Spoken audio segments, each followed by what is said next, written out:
How much resilience should we really be expected to have at work? If resilience is the price of earning a living. Today, work doesn't just demand your time, it demands your health, happiness, and peace of mind, leading many towards a slow grind into burnout. If you're feeling stressed, exhausted, or trapped by your job, it's not just you. And if work is supposed to be good for us, why are so many people getting sick from it? You wouldn't be alone in wondering whether workplaces are simply broken. But what if they aren't broken at all? What if they're working exactly as they were designed to? Work has become one of the biggest sources of stress, exhaustion, and unhappiness today. Getting a job is just the start. After that, many have to endure bad bosses, toxic cultures, long hours, and ever-increasing demands, often for diminishing returns. No matter where you work, the problems are often the same, and they rarely change. Over time, most people give up hope that things will get better, because deep down, they know. Employers have little real incentive to fix them. But make no mistake, there is always a cost. Chronic stress, burnout, anxiety, depression, along with the impact on families, free time, and health. We live in a society that is increasingly exhausted, and it's getting worse, not better. Rather than address this, we are encouraged to wear exhaustion like a badge of honor, as though somehow it proves how hard we work. It's not just workers who pay either. Employers lose billions to sickness absence, falling productivity, and low morale. Even public services struggle to cope with the damage. Faced with this, what have employers decided? Not to change the system, but to tell workers they just need to be more resilient. But is that fair? Should employees really be expected to simply tough it out and survive a broken system until they can't survive any longer?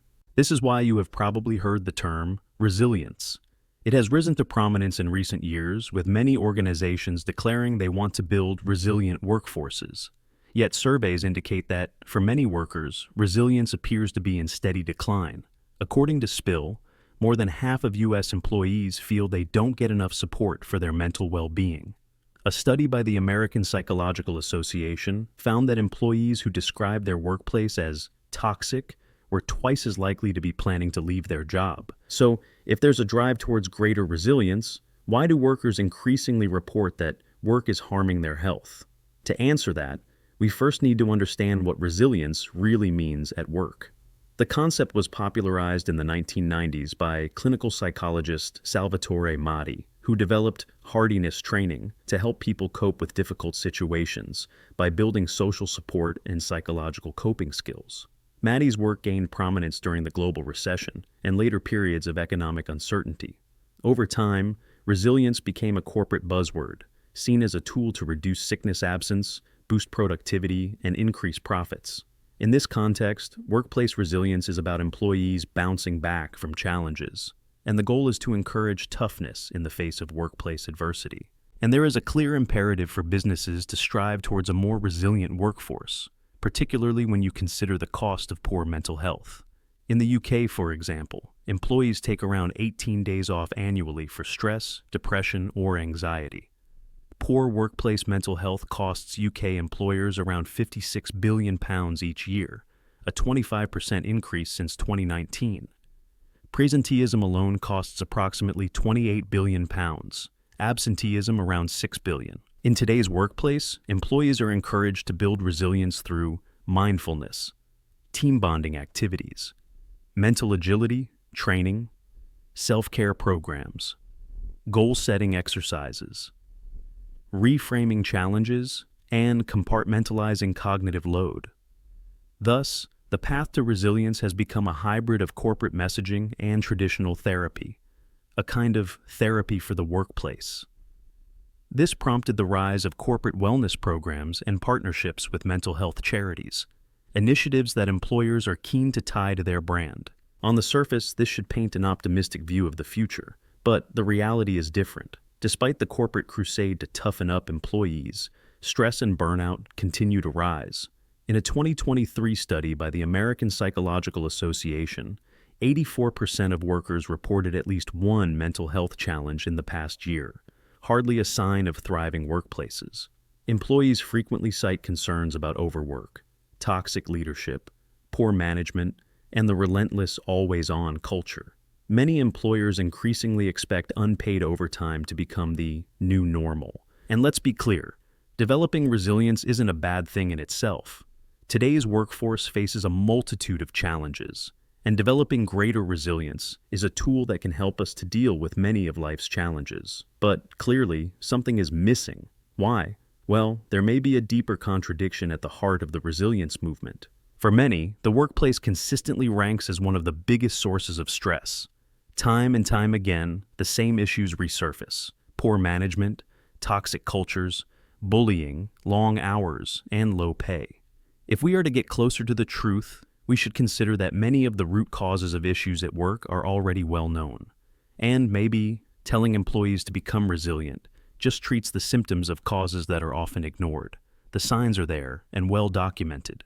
When workplace well-being is low, the advice to businesses remains the same: prioritize your workforce. And yet, despite this very familiar message, things don't change, and the decline continues.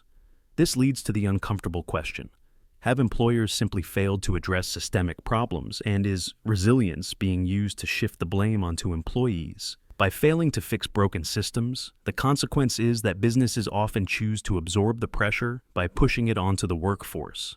Ultimately, profit will always take precedence over well-being. Even companies that publicly champion well-being may quietly relegate it when times get tough.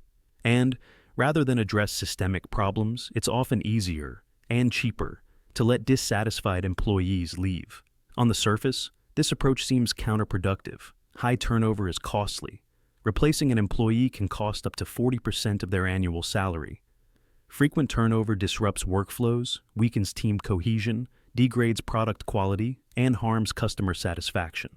It also damages employee morale and loyalty, feeding further turnover. Yet many companies seem willing to accept these costs, rather than confront uncomfortable truths about how they operate. A Gallup study found that nearly 13% of preventable turnover is due to unresolved organizational issues. Another study revealed that 70% of managers believe structural barriers actually prevented them from supporting employee well-being. Some companies create value statements meant to reflect a caring, ethical culture. However, if these values are not lived out, employees quickly see through them, and even worse, they can become symbols of the contradictions that lie at the heart of the company's culture. Companies that prize constant positivity may also create environments where they punish those who highlight problems, labeling them negative or difficult. This creates toxic positivity, a culture where surface-level cheerfulness masks deep dysfunction. Employees learn that it's safer to pretend everything is fine than to risk their career by speaking up. In the end, promoting wellness initiatives without addressing systemic issues is like sticking a plaster over a wound that won't heal. And is it possible that the focus on resilience oversimplifies a vastly complex issue? Neither businesses nor employees exist in a vacuum. Wider economic, societal, and political forces shape workplace culture. Encouraging employees to be endlessly resilient risks, ignoring the real issue, that the modern workplace itself often makes people sick. Until we address that, no amount of mindfulness apps, yoga classes, or resilience workshops will solve the deeper problem. Perhaps even the very vision of resilience that organizations strive for is misconceived. If we look at the wisdom of ancient Stoic philosophy, for example, resilience offers a different meaning, not blind endurance or emotional suppression, but the capacity to meet adversity with self-awareness and integrity. The modern corporate take, that employees just need to toughen up, turns resilience into a tool for normalizing burnout, shifting responsibility away from unhealthy systems and onto individuals who are already under pressure. If you found this video thought-provoking, please share your thoughts in the comment section below. And if you'd like to see more videos like this, don't forget to like, subscribe, and hit the notification bell so you don't miss future videos like this.